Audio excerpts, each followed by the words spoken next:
Here. I'm so excited to have today's discussion.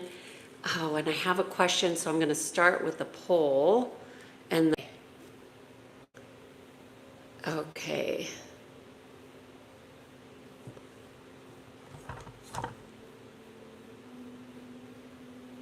What soul questions need to be asked?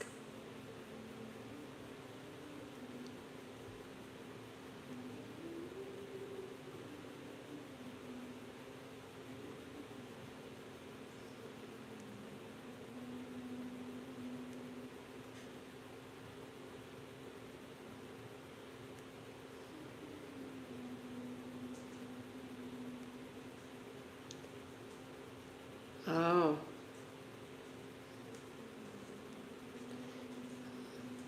okay. So I just learned something on these polls here that you can't ask a question with a long answer. So,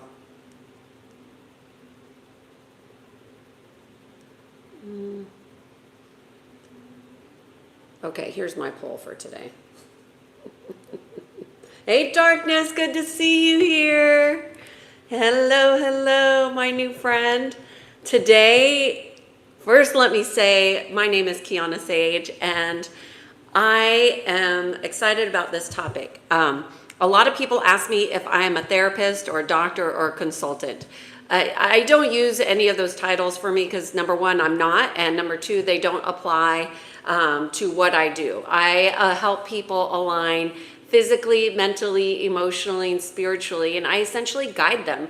We are all our own healers, and I think much of humanity has been dumbed down to think to have people think for themselves. And today, this whole entire discussion for the next 45 minutes or so is all about questions, quality questions. Hey, Eric, good to see you. Good to see you both here. And there's a couple other people, but they haven't announced themselves here, but that's okay. We are growing slowly. This channel isn't for everybody. I do believe, in the natural laws, and I believe in the quantum field. And people always ask me about my beliefs, and everything that I believe, I work to have it be in alignment with the natural laws. And if it's not, I'm challenging those beliefs. If I am incongruent, I want to know.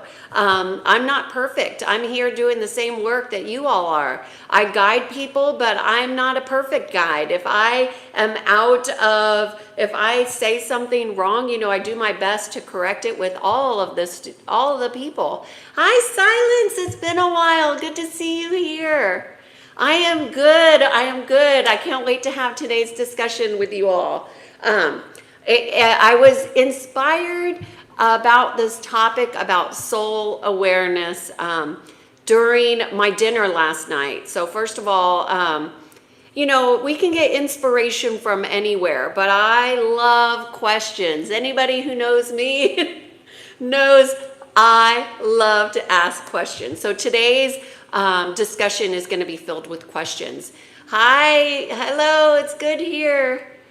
Nobody is perfect but God. Perfection is an illusion, right? It's just a language that does not acknowledge that everything is in co-creation. Hey, Matt, good to see you here.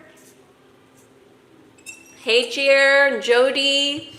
So happy to see you all here. Just going to wait a few more minutes before we get started with all the questions, because a lot of people ask me on here where I get my information. Is there a book, or is there something that I go to for resources? And I really look for my own guidance through my own connection.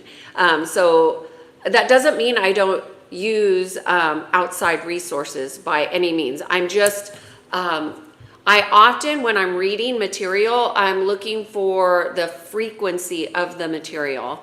Hello, I don't have my glasses on right now, but hello, welcome everybody. And this morning I was woken up with these questions about the soul. And really soul alignment. And, you know, because when we're looking at physical, mental, emotional, and spiritual body, there's this aspect of the soul that is always at play through all aspects. And what is the soul definition that I'm using today? And you might have your own definition. So mine certainly is not universal, but I believe our soul is our direct expression of God consciousness. And when a lot of people don't know what consciousness is, that's an issue, right? That could be a problem. So it's not really about what I believe for me is true for you, because you all have your own soul and we have a collective soul, but we also have an individual soul, and they're all connected. And that is, you know, the natural laws in operation, right? So what I did today, I wanted to really focus on one of my gifts, which is questions. I love asking high quality questions. And I think a lot of people lack critical thinking because they have failed at asking higher quality questions. Not because they don't want to ask questions, but because they don't know how they want to know the answers without the question. And I think that's often interesting because, you know, what's the journey of life? You know, it's going to be different for all of us, but I see so many people, Kiana, what is your sessions like? What am I going to do in your sessions? People want the answer before they ask the question, and before they even go into inquiry within themselves about what kind of experience do you want to have? You know, and that's usually where I start with most of my clients is like, what would you like to have occur within this session? You know, so it's so interesting to see. So I just want to check in to see here. I don't have anybody moderating today, so this should be interesting how this goes. Tell us I'll tell you what's interesting is the painting behind you, very artistic. Thank you. I am curious, everybody's comments on that painting. I think it's beautiful, but you know, if you get really close to it, you will see that there is birds and trees and leaves and flowers. I mean, there's so many different aspects that you can interpret within that painting. It's really just a beautiful expression of how the elements are woven into not just the painting, but into all of us, right? Oh, Matt, you will do that for me? Thank you. I'm going to make you a mod today. Add as a moderator. Thank you so much, Matt.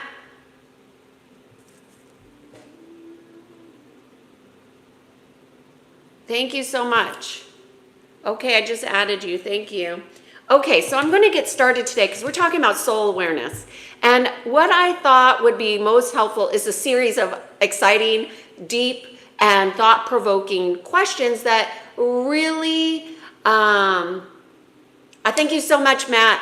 Thanks, Matt. Everybody say thank you, Matt, for helping in the chat, because we know the chat on this channel can go crazy, and we don't want crazy. We want to talk about deep, thought-provoking aspects that help us expand from our heart and consciously and just really thrive in life. Okay, so I have 6 different aspects that I want to talk about the soul, and I have a series of deep questions that I'm not going to answer for you, because this is the thing. You are the expert of your own soul. And if you are not in alignment with your soul, well, then this will help you, because how do we get in alignment if we don't have a connection? Okay, so let's just recap that the premise of this video is operating off of the natural laws, that we are quantum multi-dimensional beings with multi-dimensional aspects, and the soul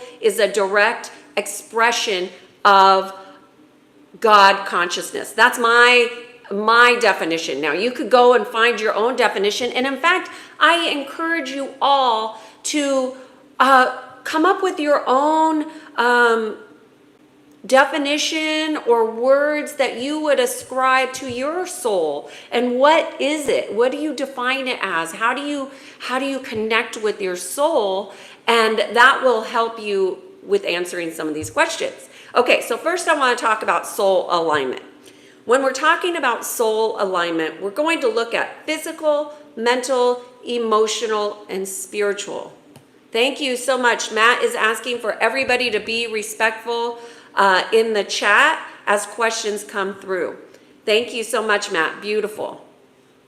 Actually, Matt, I'm going to pin that comment. Okay. So, thank you so much, Matt. That was very helpful. So when we're thinking about the soul and physical, mental, emotional, and spiritual, I thought it might be helpful for you guys to I am very technical, so maybe you are too. So if you're a technical person, maybe this will help you. I assess things often on a scale of 0 to 10. And so on a scale of 0 to 10, how much is your physical body in alignment with your soul? On a scale of 0 to 10, how much is your mental body in alignment with your soul? And on a scale of 0 to 10, how much is your emotional body in alignment with your soul? And then again, on a scale of 0 to 10, how much is your spiritual body in alignment with your soul? Because to create congruency, you want them to be in alignment with your soul, because your soul is an aspect of your expression, right? So, am I yelling? Does it sound too loud? I moved the mic back, but just checking. Welcome to all the people joining in here. So happy to have you here. We're talking about soul awareness, and I'm giving you different ways in which you might look at aspects of soul alignment. You all, of course, look at your own soul, because you are the only knower of your own soul. Of course, you can go to somebody like me or somebody else who really works in these realms, but you are still the ultimate authority of your soul, which is so brilliant, right?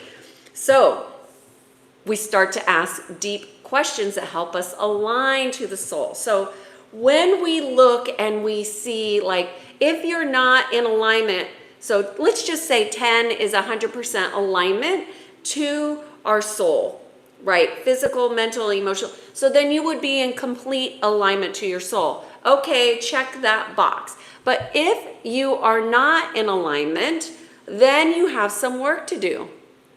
Darkness is adding, I believe that we are trapped in this plane. You do not sound like you are yelling. Thank you. Thank you, Darkness. I'm so glad I put on my glasses to read that. Love is the answer is what you're sure. Yes, love is one of the answers for sure. It's a frequency that does not lie. So because I'm so technical, I will ask questions like from 0 to 10. That doesn't mean like this is, it's just to get you in the ballpark, right? So, okay, I know, let's just say if you are having physical issues, you know you're not in alignment, right? So then you would look to where are my gaps? And so you start to reverse engineer how you can get back into alignment. And know that this is an evolution, it's a process of exploration, and no one answer is the same for everybody, because we have a different expression, a unique expression, or it's also called a soul signature, of how we are going to evolve. So going back to what Darkness said on here, and I can't remember, he said trapped.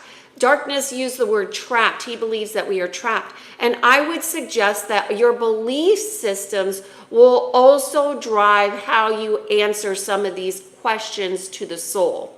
So it's not just say that my way is the right way, because it's not, it may not apply to you, but also know that your belief system is a direct correlation of your connection to the soul. So you'll want to look at that if you're willing, and that really takes a lot of courage to look at your beliefs, because when you start to go down the rabbit hole of the belief system, you realize that a lot of the beliefs that you have need to be unplugged and rewired so you can expand in consciousness.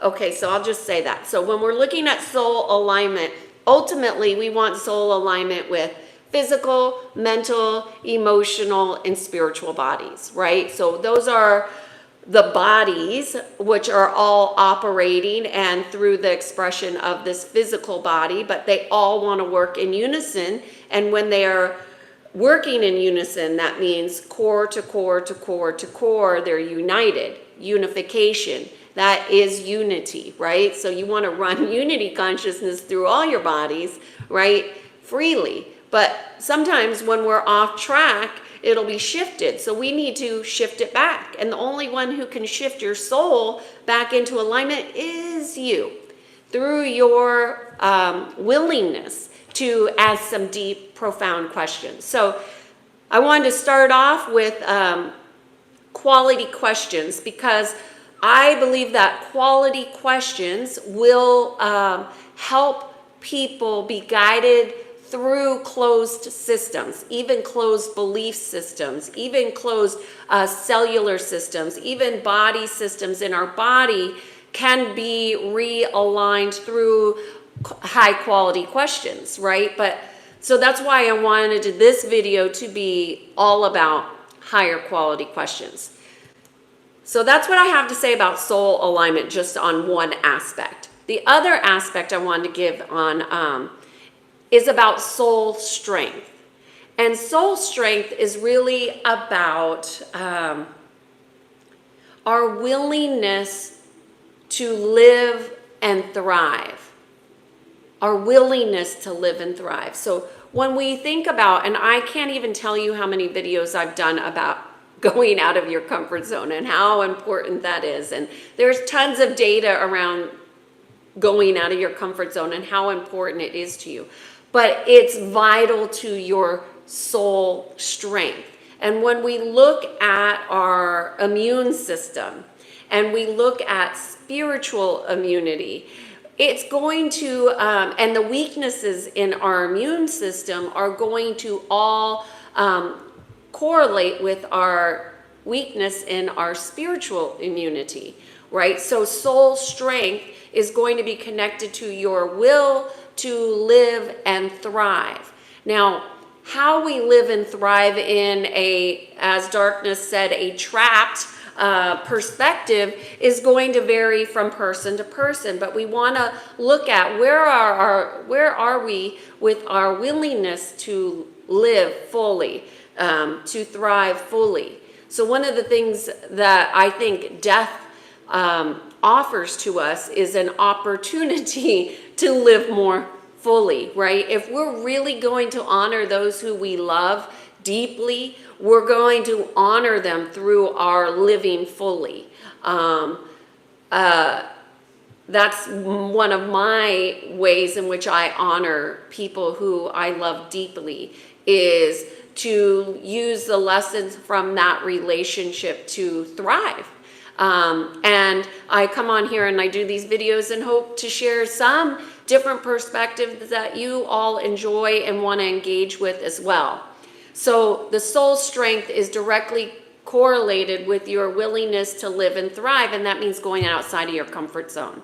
And that will change soul weakness. Soul weakness is when we are disconnected. Soul weakness is when we don't even know our soul. We don't know it exists. We have been disconnected. We've gotten infiltrated or rerouted, but we can always bring ourselves back.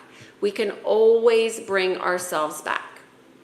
Okay, soul order is the next topic. So I said I had 6 topics and I have lots of questions. Under soul order, I thought it would be really important for you guys to have these 2 questions. Do I attract genuine people into my life? So then what you could do with that question is use this question to look at the types of people that you are around. You know, are they genuine? Are they genuine with you? Are they able to be their complete self with you? Do they hide aspects of themselves for fear or for whatever reasons? Do they trust? And I almost want to cry as I'm saying this because, you know, there's such a lack of people being willing to fully embrace their genuine expressions of their light, of their life, of their well-beingness because of fear of how people may or may not engage with them. Maybe they might be afraid of being rejected or even, you know, of the silly comments that we see in the parasitic nature of some people that just do not know how unconscious they are. Do we criticize those people or do we offer a new opportunity for ourselves to say, where am I aligning to real, genuine people? Do I have them in my life? And if not, why not? Where am I being disingenuine to myself? These are powerful questions to help you bring order back into your life and into your soul. And another question I have is, how do I convert unpleasant lessons into soul lessons? How do I convert unpleasant situations into a lesson? How do I learn? You know, death, one of the things that one of my good friends at the time said to me is that, you know, her dad was dying at the same time my mother was dying. So I had both the masculine and feminine energies really alive in my life at that moment. And really getting to see the different perspective of the masculine and feminine energies through the mother and father perspective. And the child dying, see the child witnessing death. Right? So when you witness death and dying, it can change who you are only if you're willing to explore the lessons that come through those unpleasant situations. I would say my mother dying was one of the most life-altering experiences I had. It both opened my heart to a capacity that I had not known prior to her being in her deathbed. Okay? Now, did I learn all the lessons from that experience? 100%. If something is going to make you feel beyond your knowingness, you want to dive deep into that. That's what makes the soul come alive. That's what makes the soul thrive. That's what makes us live fully. But so many people go into the pain and they stay in the pain. The pain is only there to show you your way back to yourself. The pain is just a signal. The brain is always signaling. Pain is a signal for attention and awareness. So don't ignore it, use it. If you're in pain, when I was in pain and I wanted to hurt myself, I decided to go into deep meditation because I knew those thoughts were irrational. They were not of God. I knew that in my heart. And so what did I do? I went deeper in. I went deeper in and I did meditation every day. And guess what? Only when I was in the present moment did the pain go away. Well, I thought, holy shit, I got to be in this present moment stuff all the time. So then my teaching began like, how do I get to be in the present moment all the time? regardless of what other people think, because what other people think is not important as what I'm experiencing. And if you're experiencing pain, it is a lesson. Go get the lessons. They're going to be deep. They're going to be shocking. They're going to shake you awake, and that's going to hurt, but allow the illusion to really support you in your deeper connection to yourself. Because as the shirt says, love is the answer, and all the lessons will lead you back to love. It may seem like the opposite, but it's really not. Okay, so I'm just going to continue on with soul purpose. And I don't know why I'm so tearful, so please excuse me today. I'm just really think that this topic is so important and nobody talks about it. And I don't know why people don't talk about things that are important, but it really makes my heart sad that people are missing such a powerful aspect of who they are and who they can be, because they think trauma is the guidepost, that trauma is the experience that's going to, when they heal the trauma, they're going to heal themselves. And yes, and it's all leading you back to this aspect of the soul and the soul awareness. And I really don't understand why I'm crying. I'm just being 100% authentic. That I wish more people understood that their soul purpose is a huge question that you should be asking. And I know a lot of clients come to me because they want to be promoted and they want to get a new job and they want their marriage to work. And, I want for my clients more than they want for themselves. And I will say, I have clients that I help them get aligned to their promotions. I help them evolve in those ways, yes, because that's important to them. And I'm not in judgment of their soul journey. I'm not. That's not my job. My job is to help them align in the ways that they are consciously asking me to. And I am a humble servant to creation.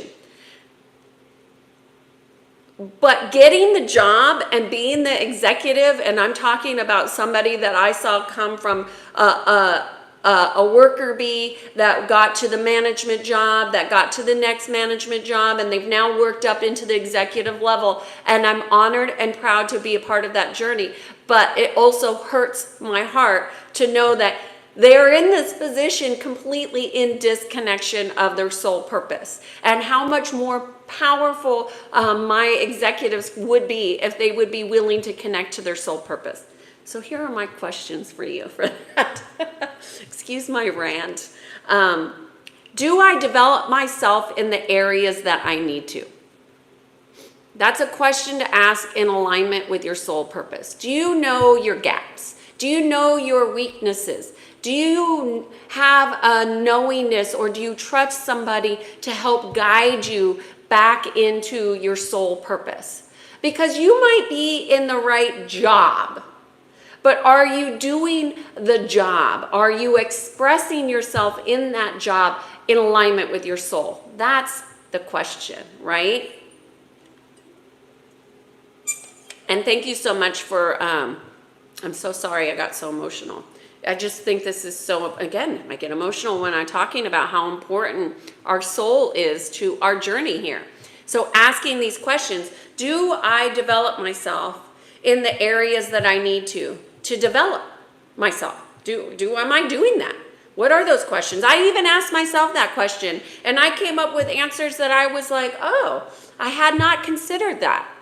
And is the answer to that question going to be different at different aspects and points in your lifespan? I think so. I hope so. Hopefully, the answer to that one question will change as you evolve, right? Okay, second question under soul purpose. Do I have a clear value system that guides my life? Do I have a clear value system that guides my life? And I want to caution you, for those of you who have accepted prescribed values that you did not create from within yourself. Okay? That's a caution. I'm not telling you you're right or wrong. I'm just cautioning you that your values need to be something that guides every single day. Now, how often, those of you who are on here, and there's, I don't know, there was over 100, now there's 80, people pop on and off. But I will say that most of you do not have solid values that you check in with every single day. I would say the vast majority of you do not have values. Should I ask that question? Is that a worthy question to ask? No, I'm just going to keep with the question I have. So those are the two questions that I have for soul purpose. And mind you that my soul purpose is going to be different than your answer, and vice versa, and to the person next to you and your wife and your children. Everybody's soul purpose is uniquely their own, and you are not the judger of somebody else's soul purpose. And I learned that lesson from my mother on her deathbed. And things that she did, choices that she made, conscious choices that she made in her journey that I physically witnessed her making decisions that were catastrophic from my perspective. But I'm not looking at what her soul contracts were or her soul vows. Those are not mine. I'm minding my own business, and I'm learning my own connections to my own contracts and vows. So I'm not judging yours or hers or anybody's. And I'm just going to, before I go into the next one, I forgot to ding my thing, because here we go. Number 5, I'm talking about questions about soul awareness. I'm not answering them. I'm simply asking questions. And I want to hear your questions about soul awareness too, because we can support each other in our awareness to our soul without judgment. Nobody here is judging another one. And if we are, we're just judging ourselves, right? Yes, Matt. Matt is saying, do not spam the chat. He will delete you. And that's okay, Matt. I give you full authority. Thank you so much for being here, Matt. Especially with my tears and all. So this next topic, some of you might really struggle with. But hey, going deep, we're going to do a deep dive into the soul's hidden vows, okay? So as I said, we have contracts and we have vows, and they are different. But I want to give you 3 questions that you can ask that will help you start to uncover vows that you may not have conscious awareness of at this time. But when you ask this question, and your brain, so when you ask good quality questions, what happens is your brain wants to solve them. Your brain is a problem-solving machine. That's why critical thinking is so important, to really hone and develop that skill. Don't let that go, because that's one of your superpowers, okay? So what aspects of your life cause you the most pain? That's one question that you can get that will help you get into the hidden vows. Okay, with that, I'm going to take one pause.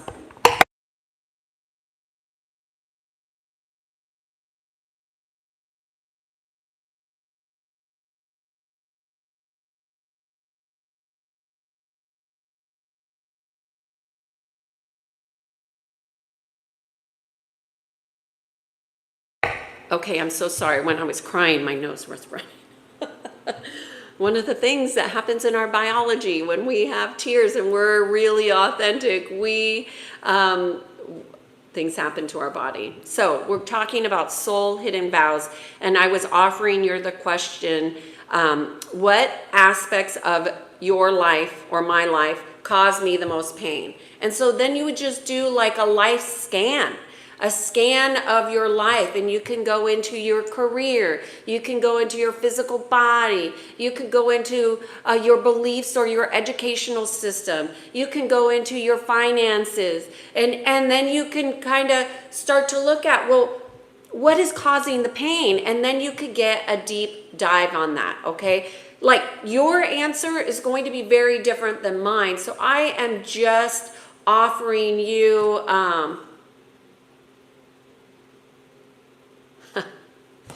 I'm just offering you the question. You could do with the question whatever you want. Okay, hidden vows, question number 2.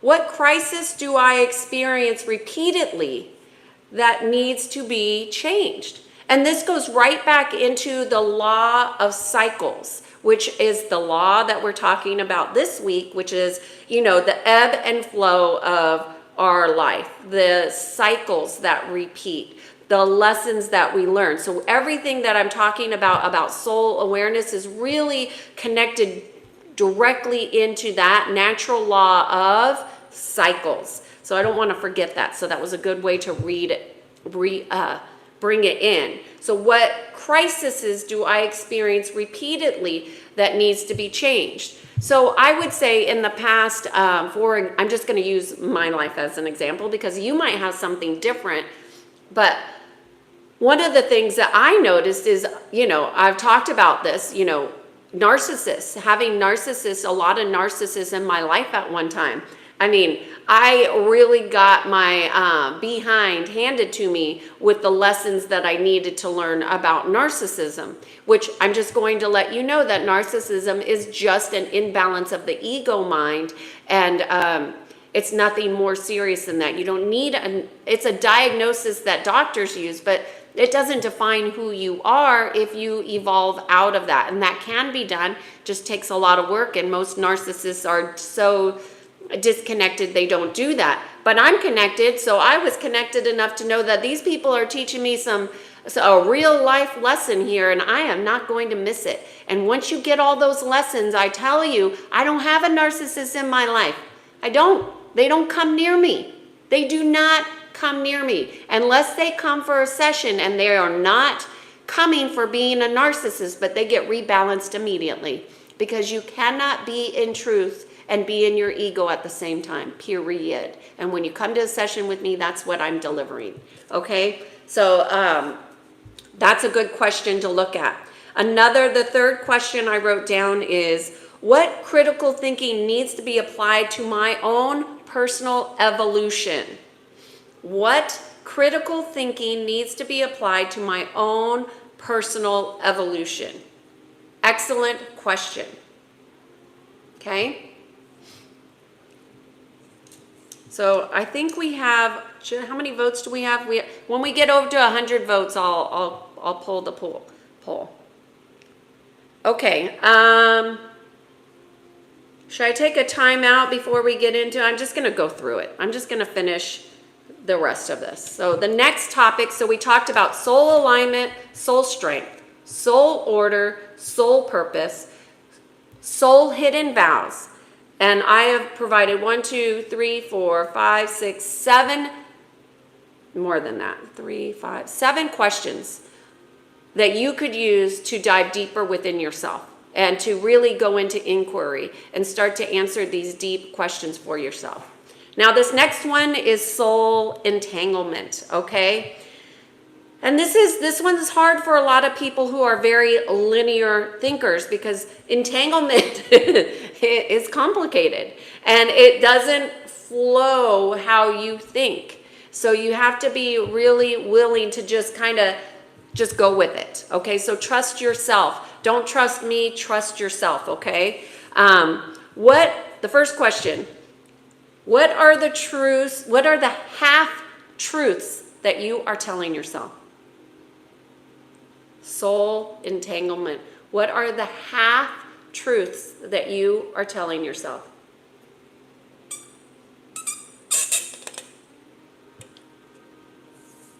Where in my body am I atrophied? Where is there atrophy in your body? And that means going through everything within your body. Look where those blocks are and look to understand where the atrophy is. Thank you. Thank you. Thank you, Matt. See, I can read the blue without my glasses, no problem. It's the white that's hard to read. Okay. And number 3 for soul entanglement is, what is nature telling you?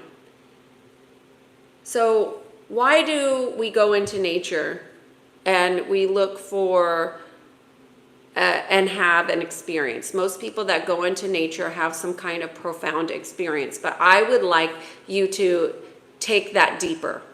And I would like you to look at, what is nature really telling you? And that's an open-ended question, right? Because it's going to be talking to you different than it talks to me, right? And why? Because we hear, listen, see, sense, and feel from our own unique perspectives. Okay, so this is going to be an open-ended question that you can use every time you take yourself into nature.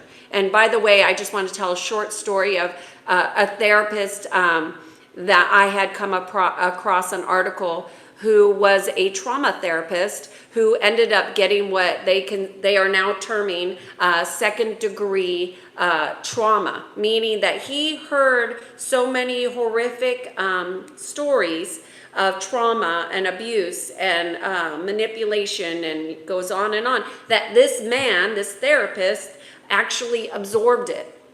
Now, I just had another person that I will say was an acquaintance that was also contending with what they termed second degree trauma, which is the absorbing of other people's trauma as their own. And this is how people mirror pain, right? So my whole point of this story is this. When this therapist, not the one that I just knew as an acquaintance that just passed away, but that tried to do really all these different holistic modalities, but they did not do what this other man did, which he went into nature every single day and slept in his sleeping bag in nature, took fresh water baths in nature, and healed himself. So what is nature telling you? What is your experience in nature? And listen, start asking yourself these open-ended questions to start to break open those closed systems that you have, whether it's your belief systems, your perceptions, your ideas, your thoughts. You want to break through your thinking with open-ended questions. And so what is nature telling you? What are you learning? What are you learning? Because you might go into nature. So for me, I live close to the beach. I might go to the beach one day and feel something, sense something, experience something one day, and the next day something totally different. So what am I learning? Is the learning evolving with me? You bet it is. And you want to evolve. What are the questions and answers that are emerging within you? What questions that do you have that need answering? What are the answers that you're getting, that going back to the question above, which you're telling yourself half-truths on? Don't tell yourself half-truths. You deserve more. You are worth the whole truth. The frequency of truth will set you free. That's what real freedom is, truth.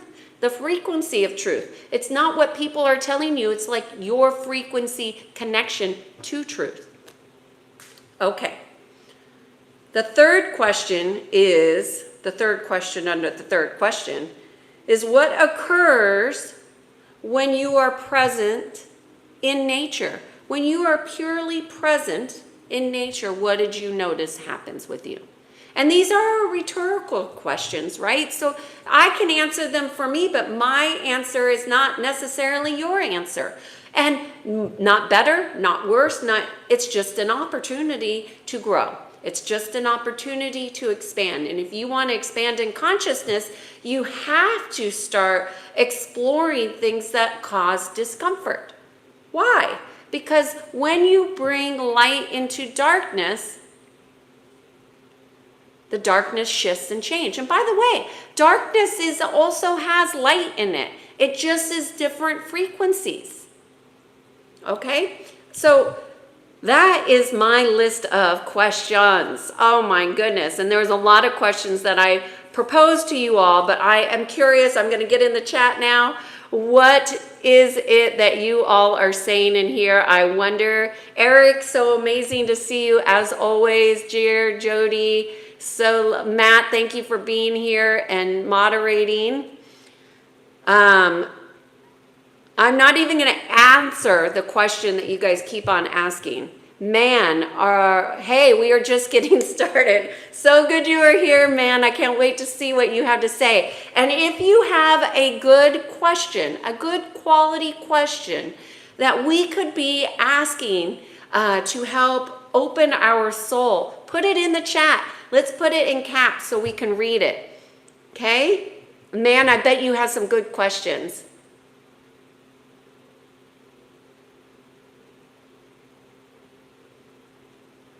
Matt is saying, I'll tell you what's interesting is the painting behind you. Yes, thank you.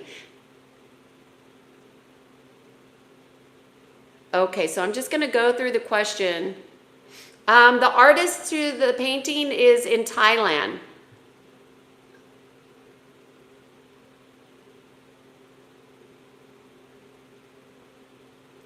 Just looking for questions. Put them in caps. Matt's doing an amazing job moderating. Thank you. I can see that.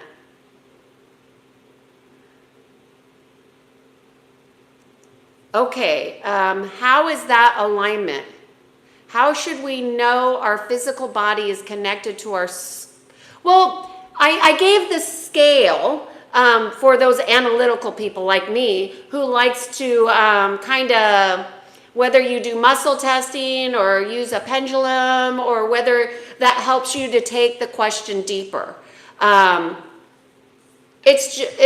are the only one that can determine that alignment. So I'm just simply offering you a question for technical people like me. You shaken, you might not be technical like me, but for me, I use those types of questions to go deeper into the inquiry.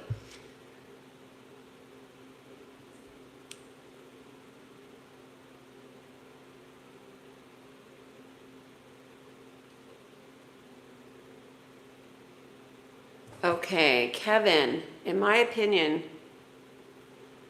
in coming time, no gold or silver, no money will work out. Only skills will work out. Correct me if I'm wrong. God bless you.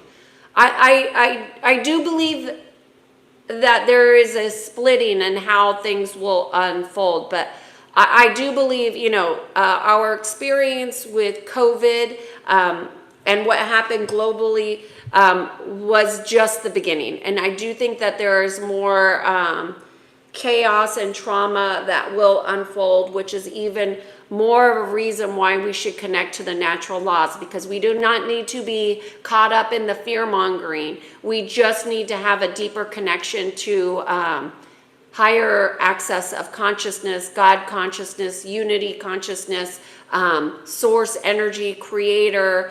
That connection, your personal connection, is more important than anything that's going to be going on outside of you, because the outside creates the inside creates the outside.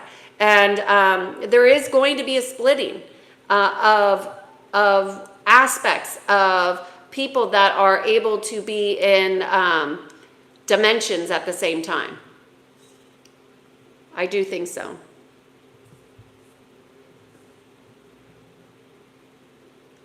Taylor, welcome. Thank you for being here. Oh, Matt, thank you. Only subscribe if it resonates with you. And this is a perfect time to say this. If what I'm saying doesn't work for you, it doesn't resonate, you don't agree with it, I'm not offended. I'm not. Take what you like and leave the rest behind. Jerome, you're a perfect example. Keep it moving. If you don't like what I'm saying and this isn't for you, look, higher level consciousness is not for everybody. And if you're in in the realms of political discussions, this is not your spot. It's not, because we are going deeper than what is on the surface, right? Politics, surface.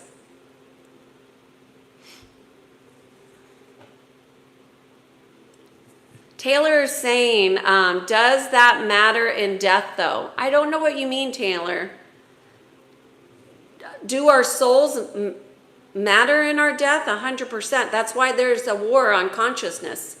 100%.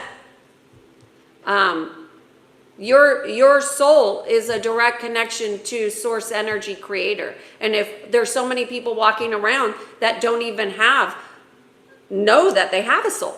So if we don't know we have a soul, how do we connect with our soul if we don't know that we have one? And if we have one and we don't know if we're in alignment with it, don't you think that's a good quality question to be asking? Am I in alignment with my soul? And see what kind of reflection comes up with you?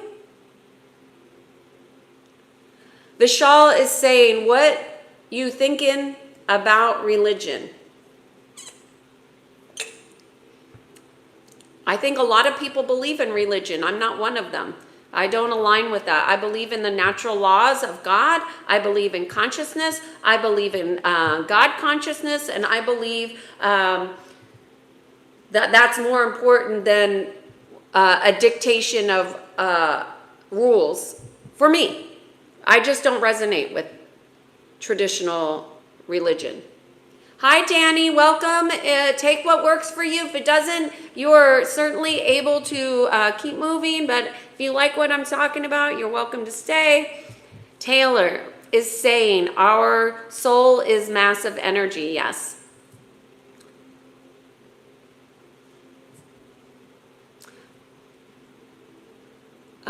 Danny is asking, are demons real?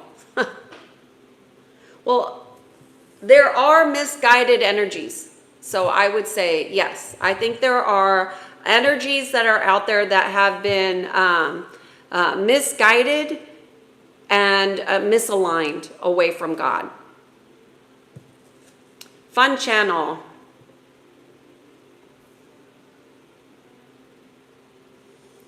I don't know what you're saying there. You just listed a bunch of stuff.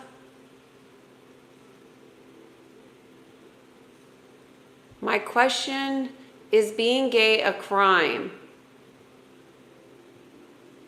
A crime against humanity? What are you asking? My question is, what are crimes? What are crimes? You know, then I would say you have to define what a crime is before you can answer that question.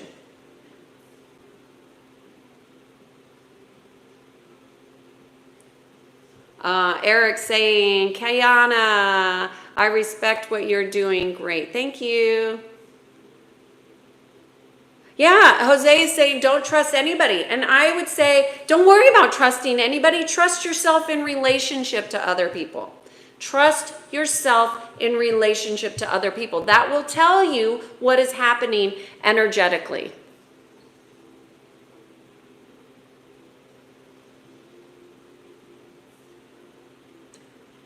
Thank you, Darkness. Really good advice. My question, let me see. Thanks, Matt. Says, don't worry about it, Kiana. It's great to cry. You know this. I know, right? We release toxins when we cry, too. It's good for us. It's good for the soul to allow our tears to emerge. And I think, I've never been one to shy away from tears. I don't really try to judge my tears, and I really don't try to understand often what do my tears mean or ascribe something to them. I just try to allow them to be what they are. And but I thought it was so interesting that it came the tears started coming about being in alignment with soul purpose, because I think so many people are, and here it come again, they're just talking about soul purpose. So many people are afraid to be fully aligned to their soul purpose for what it may look like to other people, which to me is really absurd, but it happens. Thank you, Maja. Thank you. I appreciate your support. Darkness says, a lot of people listen to their flesh and do not know who they actually are. Yes. And you are feeling that. Yes, it is. And darkness, just even reading your words makes me want to cry because, people, I care. This is why I do what I do for a living. And it's always been unconventional for a woman to be in the rooms and in the environments that I consult to. And people would never imagine that somebody like me consults to men and women who have such power. But I want to say that we all are powerful and don't know it. You may not be in the title or position, but you are powerful. And as so many people have subjugated, I don't know if that's the right word, their personal power, for what? For what? Take it back. Take it back. It's yours. You are powerful. Just because you're having moments of despair, that's okay. You're human. There's a lot going on. Accept yourself for that aspect of being human and embrace that we're all having a human experience. And we don't need to be validated outside of ourselves. We need to connect within. That deep connection within starts with asking open-ended questions, because open-ended questions allow the brain to operate in its sweet spot, in its problem-solving mode, and really can bust open those closed systems that people have because they're connected to beliefs that keep them small, that keep them limited. And we're not supposed to be limited in our consciousness. We're supposed to be expanded and loving. And how can we expand in love if we are putting all these constraints about what love is? Right? Think about what your rules are about love. Well, it's crazy, people. It's crazy what people think about love and how they can limit it. Okay. Daniel is saying people are just a reflection of the chaos that surrounds them. We are in a survival mode, just adapting and reacting to stay alive. Well, I'm not. I am not. And my clients are not, Daniel. But I see what you're saying.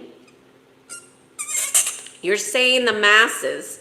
And what I would say is that, we're all reflecting each other. Even you all in the chat. I feel honored that some of you who are regulars come back to participate in these deep discussions, because when I started this, I have these conversations with myself all the time. I love deep, meaningful conversations. And I didn't even know there was a platform like YouTube where I could engage with other people from around the world that are interested in the same things like me. I started this channel with hopes of just, helping one person. One person. If I could help one person by speaking my truth, then I feel like my mission has been accomplished. If I help more than one person, okay. I am here to be in service to Source. That is what I am here for. And I don't care how people judge that. That's not my business. My business is my commitment to my heart, my commitment to my mission, and that's what I'm committed to. And if my mission is to help my clients to evolve consciously, I'm in it 100% with them, and I will not falter. I will not falter, even though people judge what I do, even though people don't understand what I do, even though people don't even understand what I'm saying half the time, because it's not for the masses. Not everybody is waking up to consciousness. Not everybody is aware that we're in a spiritual war. They're not, but we are. Okay, that's my rant. Okay, same. For real though, don't trust anyone you think you can trust a person. They are turn around and disappoint you. Jose, those are the lessons. So Jose, my question to you would be, think about those people that you trusted. Make a list of them. Then make a list of what was the things that you missed that you needed to learn. Don't go into life saying, I'm not going to trust anybody, because that's not a learning that's going to support your evolution. Take what you know as your truth now, which is, I can't trust these people. List the people you can't trust, and then go find the qualities that they all had in common. Okay, they all had these qualities in common. Okay, what is my learning? Let me identify my learning from that. Now you evolve. Because it's not about don't trust. That's not the answer. Because you need to trust yourself. And I bet you when you look at the qualities, one of the things that you're going to learn is that you were in denial about who they showed themselves to be. At least that was my learning. That might be one of the many lessons. Thank you for your support, Matt. Really appreciate your kind words here. Okay. I'm trying to ask myself, what matters to me, not my mom? Brandon, I would ask a higher quality question, because you kind of have like a negative slant to your question. So Brandon, if you're open, I would just suggest that maybe you ask yourself, what do I value? What are my top values? Always going back to your values. That will help you understand like what matters. And that will help direct you. And Darkness says, I have a very clear value system. Beautiful, Darkness. I would love for you to say what your values are if you're willing to share. Jose is saying, I only value my time and family. Well, that's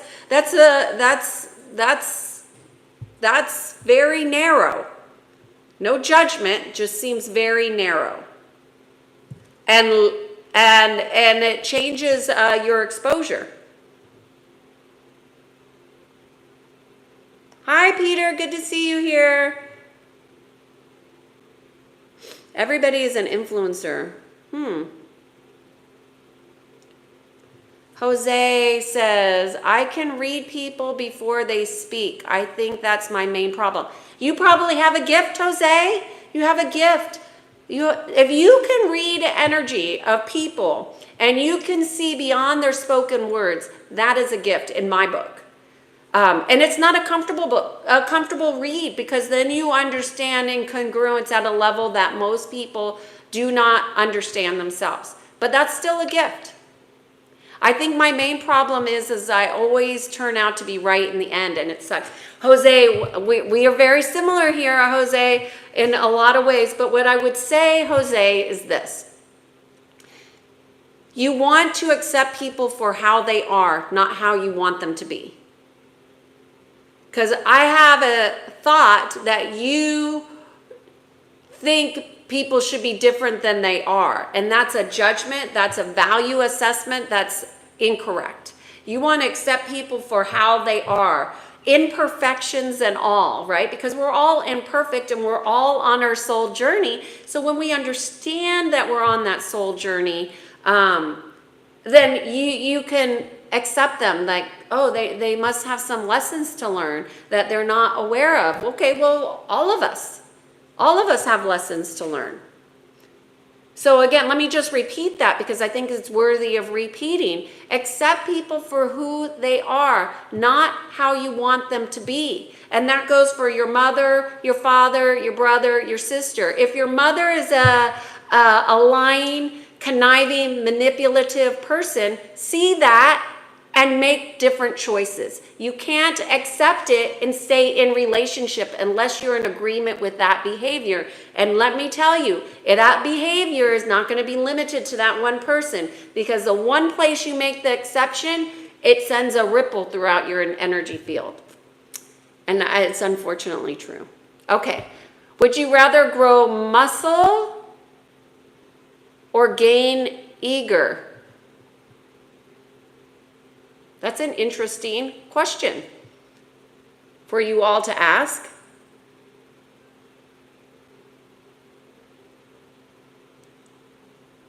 Hi, Germany.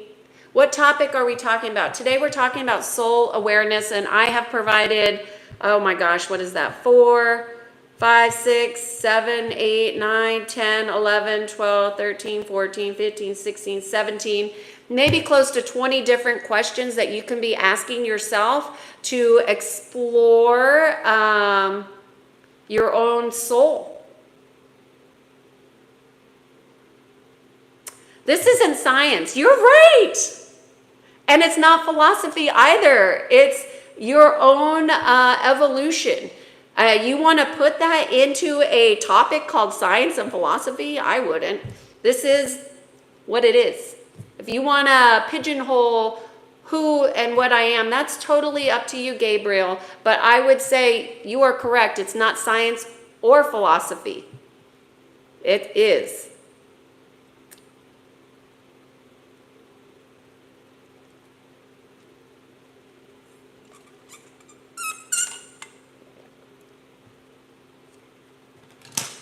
So I think it's so interesting, the comments here. And let's see if there's any questions. Brandon, I think seeing homeless drug addicts can be traumatic. Okay, Brandon, I would not disagree. I had an experience driving in LA a couple months ago. I don't go to LA very often. But I had an experience, and my heart's going to drop just thinking back to the moment that I saw this encampment. They have this new initiative in LA going on where they just bring a trash truck and gather up all these encampments where these people have made homes in public places, and they just gather up all of the homeless things and put them in the trash bin. And so, yes, it could be quite traumatic. And what is the answer to that solution? I don't have the answer for that, but I could tell you what I did in that moment is I allowed myself to have the moment of the experience of seeing that experience and the shock and the disbelief, and then the thoughts that went along with it, which were that's all of their things, which, their material possessions, all they had was in that truck that was taken to the trash. That was my thought and assumption. Of course, I didn't speak to the person because the homeless person was not there to claim their things. They were just taken, stolen. And I'm not saying right or wrong, because I understand that this whole thing is gonna become a political issue when it's really a humanity issue. And I think that's really the heart of it, Brandon, and I would agree to you. Like, there's a lot of things going on with humanity that can be catastrophic and heartbreaking, but our job, I feel my job, is to be a compassionate witness, to not be in judgment, to not allow my mind to go crazy about what it means and how wrong it is, because that doesn't do any service. It just brings me down to the lower rungs of the frequencies. But if I can compassionately witness, it changes that experience. And I I know and I believe in the quantum realms, and that changes the experience for all that are able to feel that moment, whether they are conscious of somebody being a compassionate witness or not. That can change the experience. Darkness is saying that's a sad side effect for empaths. Well, I think empaths, have been conditioned to believe that absorbing energy is as normal. Yeah, Matt is saying always have an open mind. And I agree. Mental flexibility is not talked about enough, Matt. I agree 100%. And people talk about mindset all the time. And every time I say that, I say to myself, no, mental flexibility in my head. Because mindset is really how people close. And they think it's the new age. It's the new way. I got to have focus. I got to have mindset. No, you need mental flexibility. That is where you thrive. You do not thrive in a closed system. Nobody does. Open system. Thanks for that. Truth is your, yes, Brandon, truth is a vibration. Yes, yes, yes. Darkness. For me, calmness happens in nature. Yes, but darkness, go deeper, go deeper. What are you learning from calmness? What is being expressed through your heart when you're in nature? I mean, it's going to be different each time because each moment is a different experience, right? No moment is the same. That's what's so amazing about the present moment. So what happens when you are actually present to nature? You know, most people are in nature doing, like skiing or walking or hiking or doing something. How many people are being in nature? I don't know. I mean, everybody does what they do different.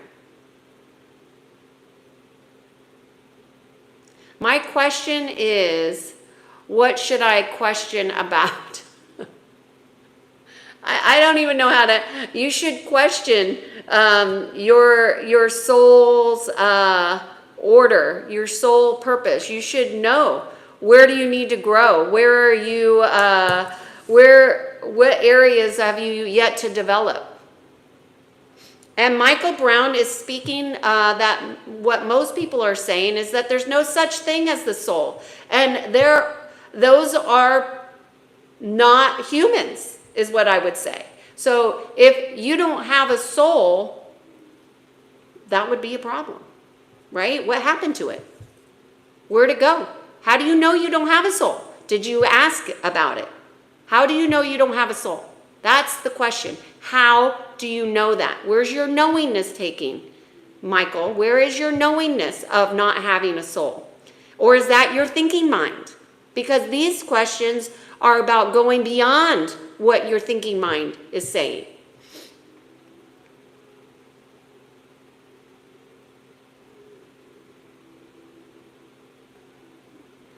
How do we become aware of the dark and hidden parts of oneself? We begin with a question. That's a great question, Peter. And for me, I love open-ended questions because I think that healing is created from opening up of closed systems. So if something's hidden, buried, or concealed, that just means that it's existing in another realm potentially. So for me, I want to go into inquiry, like, where is that?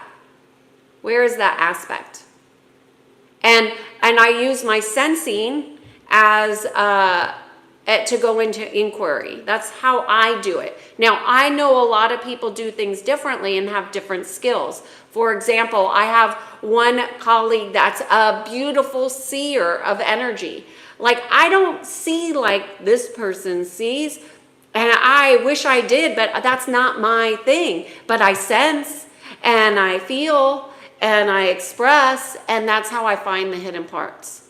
So how do we become aware? We go into inquiry. We work with people like me or like the person I'm talking about. We look to find, and we start with an open-ended question. I think that's a great question that you have. Like, how do I become aware of what's hidden? And then, Peter, what I would suggest is that you ask yourself that question every day for like 7 days. And then I would suggest that you ask that question, but then look for the answers in your experience. So then you would look for the synchronicity. Because in my experience, if we ask a high quality question, it gets resolved. And it gets resolved through synchronicities that will appear in your conscious awareness. But you got to pay attention, because what's little is big and what's big is small. So you don't get fooled by what you think is small or big, or that's not a big deal. Just take note of it all and then do your own personal assessment. Oh, thanks, Matt. Matt is saying the glasses are always a great look. Thank you. I'm trying to get to where I don't need them. Hello, Kenya. One of my favorite countries I've ever visited. I love Kenya. Very interesting culture. Very interesting. Oh, I'm way behind in the chat. Okay. Sorry. I really talked a lot with all the questions today, so I don't think we are a powerful man. So this would go, Vacant is saying, I don't think we are powerful. We are not God's chosen people. And what I would suggest, Vacant, is that you look at your belief system. Start with looking at your beliefs. If you don't think you're powerful, then that's your belief. I believe differently. And why do I believe differently? Because I have a different perspective. That's it. Not better, not worse, just different.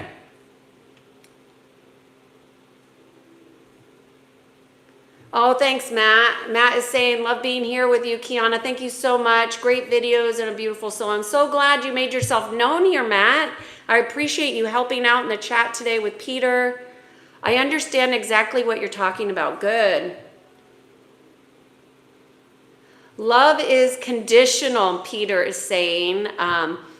Peter is saying love is conditional, has always been my reality, like a service animal. There are some lessons I've missed out on. Well, Peter, I would suggest that,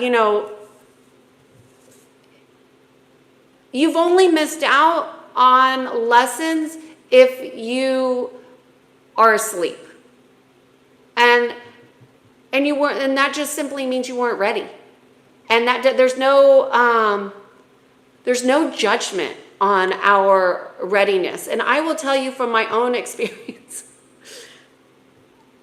that I feel like I'm behind the curve. And that's why I'm sharing this stuff, because I wish I had somebody like me that would have told me, given me clues to where I could have gone and researched or looked. And I feel like the spiritual world is derail others.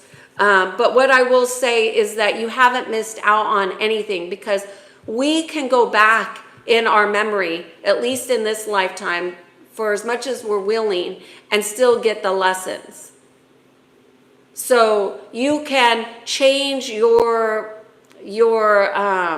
thoughts about love by just going into inquiry about love. It's like at dinner last night, this guy was talking, and he was asking me, he's talking about long distance love, and he was saying that his girlfriend lives far away, and he doesn't want to have a girlfriend that lives far away, and like she needs to move. And he's like, well, I'm concerned that if she moves, that she will lose out on her community. And I said, when you're in love, there's no loss. In my perception, this is my perception. When you are expanding in love, there is no loss. And I do believe that our intimate relationships, whether it's a partnership or a marriage or our close family, that's where we learn the most. And it's not always easy learning. Peter, lots of cobwebs in my inner world. That's okay. If you have that awareness, that is an invitation to go in. So dive in. I've given lots of questions here that you could dive in for days and days and days and maybe months, It's always good to go into inquiry. Everyone always says I'm ugly. Can you give me something to say back? And I would say, Flora, ugly is simply a perception of their own reflection. So that's how their hearts are dark. So I wouldn't even try to argue with somebody who has a black flowering heart. Anybody that says words that are mean, hateful, hurtful, unkind, unloving to others has something going on within themselves that you don't want to have anything to do with. So I wouldn't suggest that you say anything back. What I would suggest is you understand that those people are not your people. Find some people who are more kind and loving. And know that you can't be ugly and have an open heart at the same time. So my thought, Flora, the fact that you're here and you wrote this comment tells me that you have an open heart, number one. And number two, it tells me that you know that they're wrong. And you don't need to tell them they're wrong, because that's a waste of time and it's a waste of your energy. What I would suggest is that you consciously and use your awareness and go spend time with people who do not have black flowering hearts, okay? People who have open hearts will never speak like that to you, never. And people that say those things to you to your face, they're saying something worse behind your back. So they're just a waste of energy. Don't use it. Oh, thank you for the compliment on the glasses. Okay, Peter is saying, gaslighting is something I'm blind to. I guess it's too familiar, like a norm of life. Need to unlearn this one. I think gaslighting is a term that is vague. And I think it's vague, so I want to make it more grounded. It's ignorance. So people who do those techniques, they're not conscious, Peter. So what you need is more awareness. So what are the qualities of gaslighting? And just be aware when it's operating so you don't get entangled. That's it. It's not about unlearning, it's about awareness. You don't need to unlearn gaslighting. You need to have awareness about people who have these capacities to operate from this place of unconscious. You know, and usually I think most people who would say gaslighting, they would ascribe that to a diagnosis of sorts, but the diagnosis really doesn't help. Okay? In my opinion. Absolutely agree. Instead of changing the other person, change the way you, yeah, right, because we are the ones that change the way you, let me finish reading it. Absolutely agree. Instead of changing the other person, change the way you deal with them. It's really just an awareness of what are we attracting? What was the question that I asked about that? Under soul order, do I attract genuine people in my life? And if not, why not? Like, how did I get so lucky to get Peter in here and Oliver and Matt to help, Eric showing up? I mean, those are genuine people. There's no doubt in my mind that you all are genuine, that show yourself. Darkness, genuine. And you guys come in here and you do it not because I am the answer, but that there's something that's happening here at another level that is feeding your soul in some capacity that's worthy of time. But we change by our awareness, and our awareness in and of itself doesn't change us. We must have conscious choices behind that. Oh my, this is going on a long video, but I think this is a worthy discussion. The best food for the soul, in my opinion, is your direct connection with God consciousness, source energy creator. Peter is saying, it's like being hypnotized into responding to the handler. Okay, now you're giving more information. Being hypnotized. What I would suggest, Peter, is this might be a trauma response that you're having, and that's what feels like a hypnotizing. So the more that you understand what your trauma triggers are and heal those, that will stop occurring. You will no longer go into that freeze zone, okay? So just know that that can change as you become more aware and more willing to address those aspects. And it is possible. Darkness is saying, I always enjoy listening to any enlightened individual. Just a reflection of you, Darkness. Thank you for being here. Darkness says, I will not ever fly to LA again. it's as if there is a negative, a huge negative file that can be felt as approaching. You know, the United States is under attack, there's no doubt. And so I don't disagree with you. But, you know, you have to understand we all have a purpose in the place that we are at.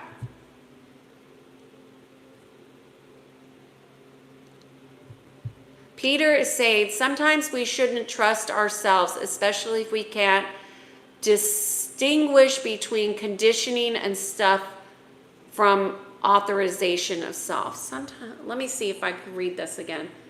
Well, we do have distortions within us, Peter, that need to be realigned. That's what I do with people every day, right? So we have these aspects of misalignments, I'll just say, blocks.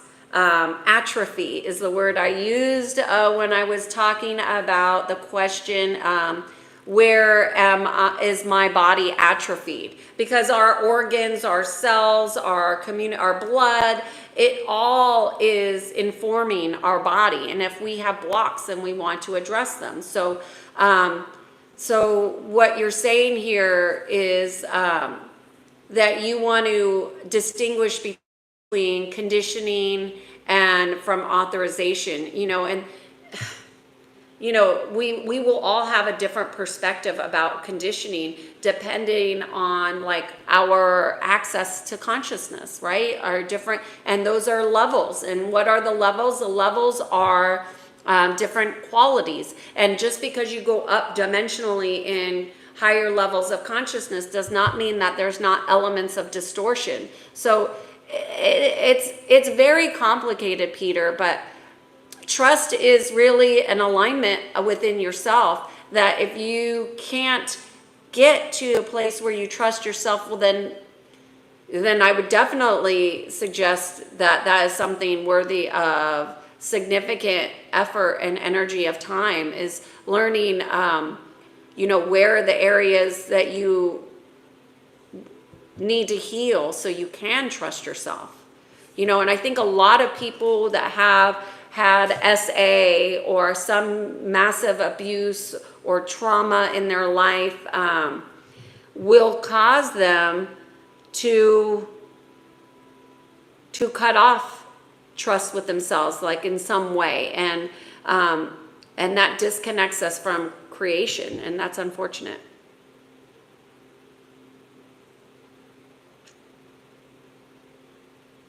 Hi, Michelle. Development of discernment could be an important skill aspect to becoming more conscious. Yes. I think I mentioned this in the past, Peter, but I spent an entire year focusing on discernment. Like, where can I be in more discernment? And to say that I got my ass handed to me in lessons would be an understatement.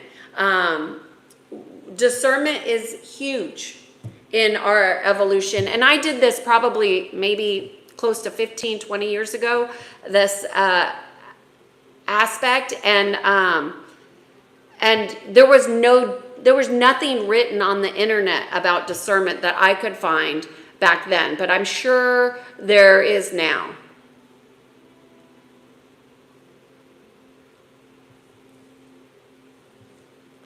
Peters is saying, what if you had a soul and it got stuck deep beneath the earth, asphyxiated and deleted? That would be considered stolen, hijacked, siphoned, and you're onto something there, Peter. I would say you are not misdirected.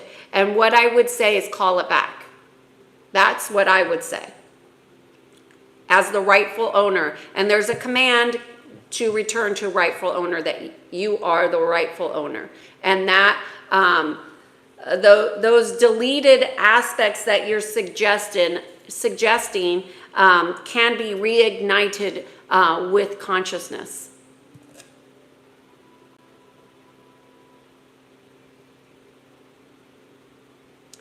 Marcel is saying, I believe I am happy, but this doesn't work. Your beliefs are not always connected to your experience. That's the point. That's the point in questioning your beliefs that are lies. I mean, many people have beliefs that are misaligned. If my beliefs are misaligned, I try to correct them the moment I have awareness of them. And I realign my beliefs. I unplug and reconnect to what I know as the natural laws. That's what I do when I run up against my beliefs that surprise me that I missed. Darkness is saying real love is unconstitutional. I love it. I love it. Everybody has a soul. Some people's soul has been stolen, Eric. And that's what Peter is referring to. And that's unfortunate. That's why we need to be in connection, mindful. Yes, darkness, it is sad, but it's more common than you think. Hello, Zir, good to see you here. This is such a long chat. I'm so sorry. Should I end this? All of them. I'm just going to go and just start scanning for questions. Peter, so is trauma like a disconnection, an unused muscle, a weakness, or a part of oneself? A trauma is an experience, okay? And that it's an experience that has a lot of valuable information that needs to be healed, right? So a trauma in and of itself is, at its root, is an experience that needs to be integrated, is what I would say. But most people deny trauma, or they make trauma part of their identity, and that identity gets separated from their healing aspects because it becomes a closed or misguided identity.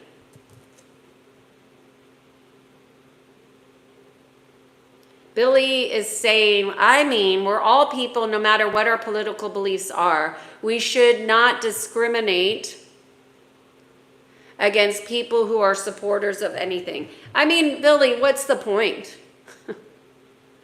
Really, when you try to hit up against somebody's belief system, they will fight that's where the ego gets engaged. So we have to have an understanding of how the ego mind gets engaged. And when the ego mind is engaged in conflict, it's creating separation. Why is separation important when we're talking about a war of consciousness? Because it separates you from God and creation.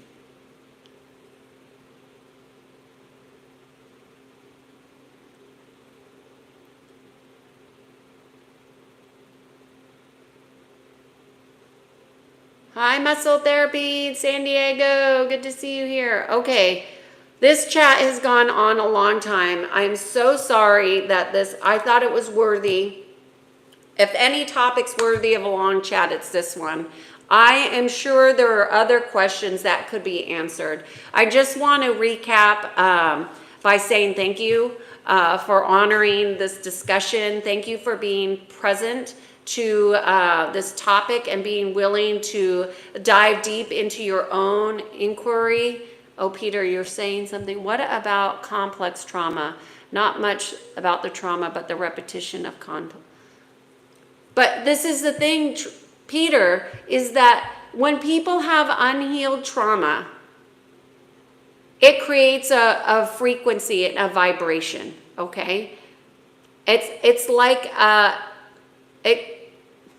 let me just say that it takes on its own frequency and vibration, and it's going to be a frequency and vibration in the lower realms. And the reason why it cycles is because the lessons have yet to be learned and integrated. So does a complex trauma matter more than another trauma? Is one pain worse than another pain? No. What I would say is that our pain is an indication of where we need attention.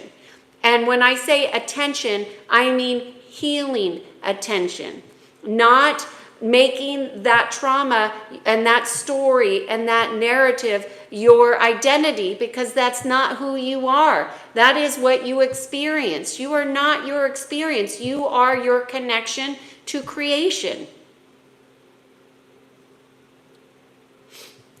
So hopefully that helps. Does the law of attraction directly coincide with soul awareness? I would say, Cody, the law of attraction works in unification with all the other laws.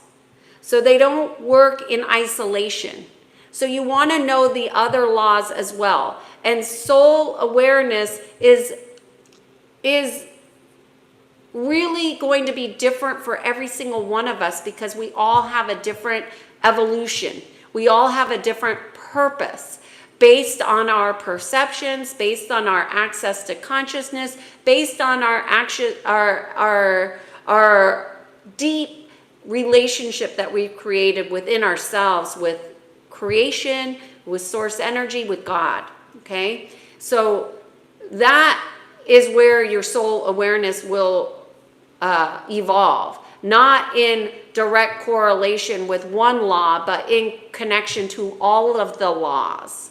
So I would learn about all of the laws. So like today, this week I'm talking about the law of cycles, and I'm trying to apply for people to have awareness about the law of cycles, and also that if we are looking at our life with the law of cycles in mind, what things will start to percolate and come into our awareness. It's going to be different for each one of us.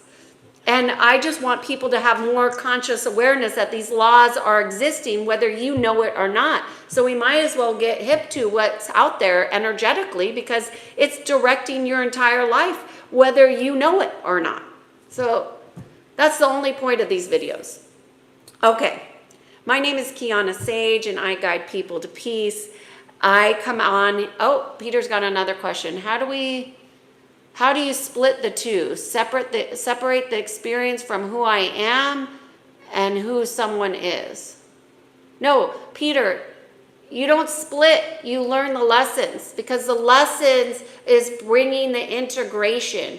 And when you integrate the lessons physically, mentally, emotionally, spiritually, that's where healing occurs within that moment.